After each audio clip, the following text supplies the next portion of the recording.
গত কয়েকদিন আগে গিয়েছিলাম বিয়েবাড়ি।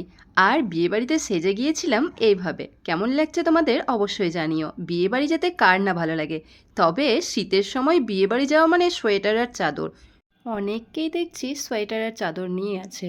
তবে আমার সঙ্গে আরও বেশ কয়েকজন ছিল যারা কোনো রকম চাদর বা সোয়েটার নেয়নি। আর আমিও নিইনি। তবে খাওয়া দাওয়ার পর কি ঠান্ডাই না লাগছিল, কি আর বলবো তোমাদের। এইদিকে চলছে কনের ফটোশ্যুট। সেটা দেখতে দেখতে আমরাও বেশ কয়েকটা ফটো তুলে নিয়েছি। আর ওইদিকে করছিলাম খাবারের জন্য ওয়েট। এই দেখো আমার বরমশাই, ওর সাজটা দেখো আজকে। এদিকে ছেলে দাঁড়িয়ে দাঁড়িয়ে ভাবছে কখন আমরা খেতে বসবো, কারণ ওর ঘুম পেয়ে গেছে। আর অনেকটাই রাত হয়ে গিয়েছিল। ভাবলাম চলো এত ঠান্ডার মধ্যে একটু কফি খেয়ে আসি। তো তাই কফি খাচ্ছিলাম। প্যান্ডেলে প্রচণ্ডই ভিড়, তাই জায়গা পাচ্ছিলাম না। শেষমেশ পেয়েছিলাম, তবে পরের ব্লগে দেখবে। তো চলো, এই ব্লগটা ভালো লাগলে লাইক কমেন্ট শেয়ার করে দিও। টাটা।